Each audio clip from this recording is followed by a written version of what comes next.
Hello student, हम लोग पढ़ रहे हैं पादपों में खनिज पोषण या mineral nutrition in plant. Mineral nutrition in plant की लास्ट क्लास में हम लोगों ने जनरल इंट्रोडक्शन पढ़ लिया था कि जो प्लांट्स होते हैं वो कैसे होते हैं, मतलब उनके पोषण के आधार पर कितने भागों में लिविंग ऑर्गेनिज्म को डिवाइड किया गया है। इनके बारे में हम लोगों ने डिटेल से पढ़ लिया था। आज का जो अपना टॉपिक है वो है पादप पोषण की विधियां या पादपों में आवश्यक पोषक पदार्थों की गणना की विधियां। तो अपना टॉपिक क्या है भाई? पौधों की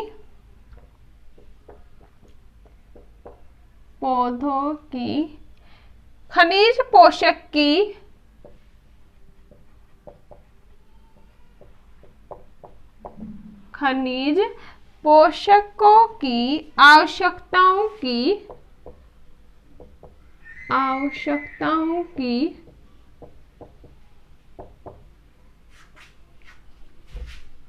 अध्ययन की विधियां।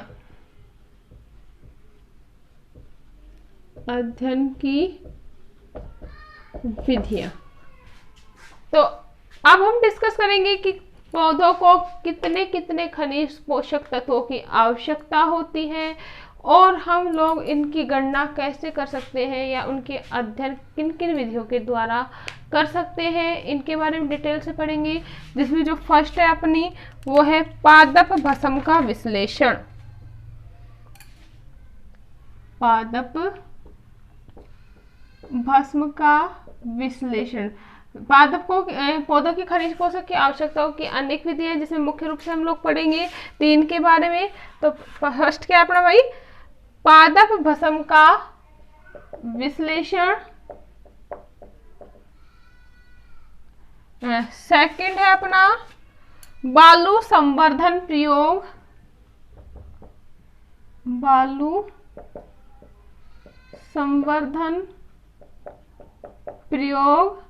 और जो थर्ड है वो है जल संवर्धन प्रयोग।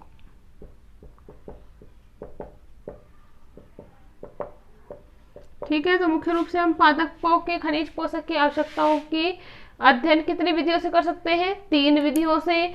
पादप भस्म का विश्लेषण, बालू संवर्धन प्रयोग और जल संवर्धन प्रयोग। अब हम डिस्कस करेंगे अपनी जो फर्स्ट मेथड है उसके बारे में। जो फर्स्ट मेथड है वो क्या है? पादप भस्म का विश्लेषण। जैसा कि नाम है पादप भस्म का विश्लेषण। क्या किया जाता है इसमें कि पादप को भस्म का निर्माण कैसे होगा? याद रखने का एक सिंपल सा ट्रिक है भाई कि भस्म का निर्माण कैसे होता है? जलाने से। कैसे होता है? जलाने से। तो सबसे पहले इस विधि में क्या किया जाता है? जो ताजे पादप होते हैं उनको लिया जाता है या ताजे पादप के भागों को लिया जाता है और उसे ओवन में, किसमें?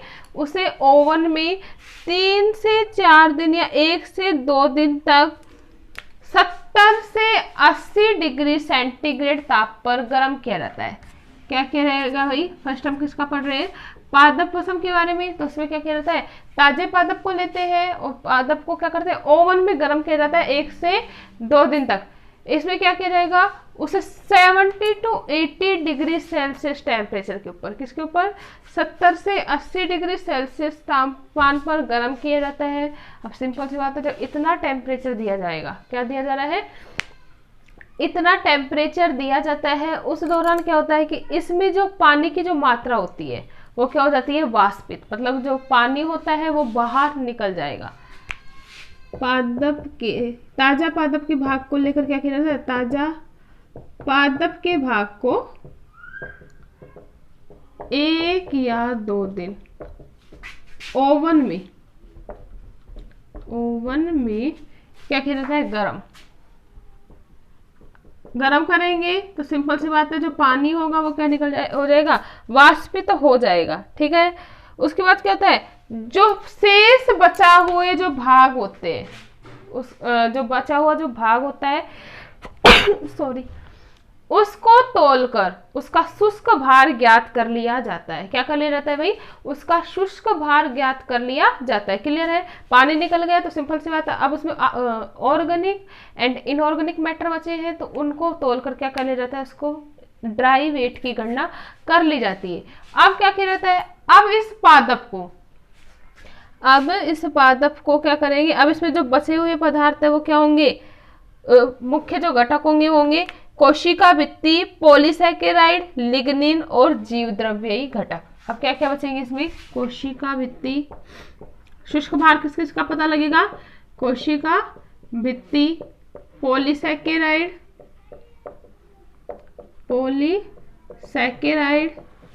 लिग्निन व कोशिका द्रव्ययी घटक।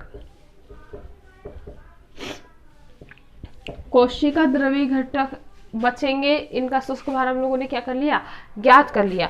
अब इसके बाद क्या किया जाता है,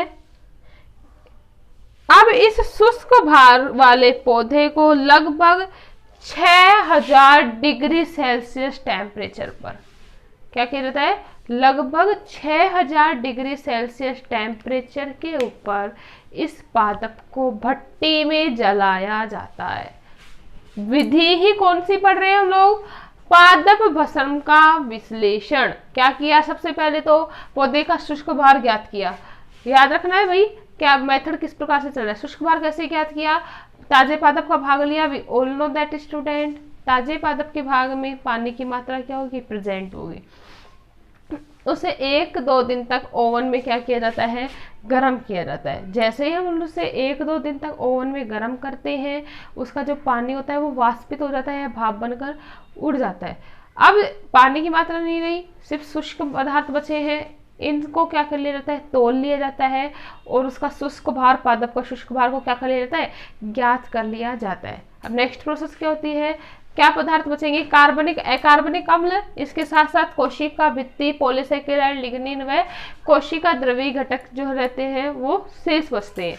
अब नेक्स्ट विधि क्या होगी कि इस क्रिया के दौरान अभी हमें भस्म प्राप्त नहीं हुई है, सिर्फ हमें शुष्क भार प्राप्त हुआ है। नेक्स्ट प्रोसेस में क्या किया जाता है, इसे 6000 डिग्री सेल्सियस टेम्परेचर के ऊपर, किसके ऊपर, 6000 डिग्री सेंटीग्रेड टेम्परेचर के ऊपर इसे भट्टी में क्या किया जाता है, जला दिया जाता है। अब जैसे ही इसे भट्टी में जलाएंगे तो सिर्फ क्या बचेगी, जो सभी कार्बनिक पदार्थ होते हैं वो विघटित हो जाते हैं। भट्टी में जलाएंगे, भट्टी में जलाने से सभी कार्बनिक पदार्थ क्या हो जाएंगे, विघटित। और किस किस का निर्माण करेंगे, विघटित होकर ये जो पदार्थ होंगे विघटित हो जाएंगे और किस किस का निर्माण किस किस के रूप में बाहर निकल जाते हैं, CO2, अमोनिया, ठीक है, इसके साथ ही साथ ऑक्सीजन के रूप में, O2 के रूप में बाहर निकल जाते हैं।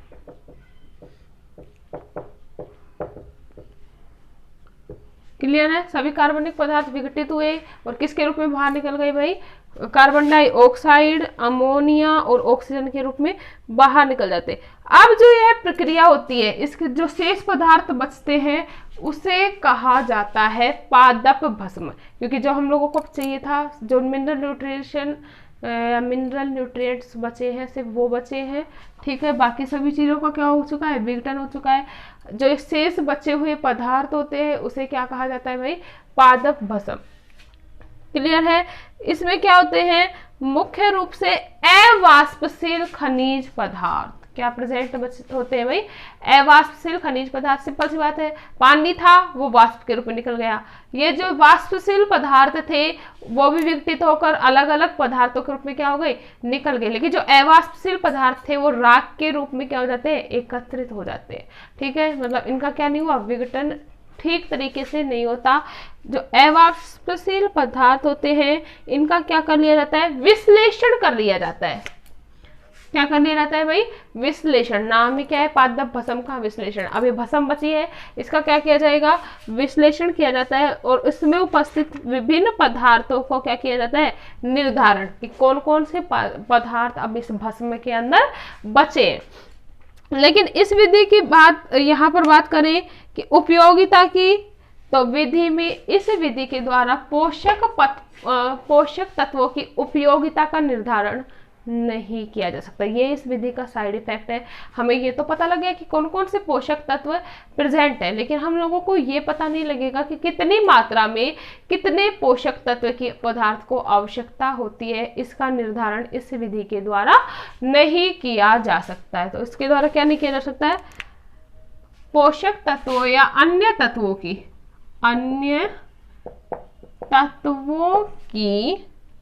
उपयोगिता या अनिवार्यता का निर्धारण नहीं कर सकते। क्लियर है? क्यों नहीं कर सकते?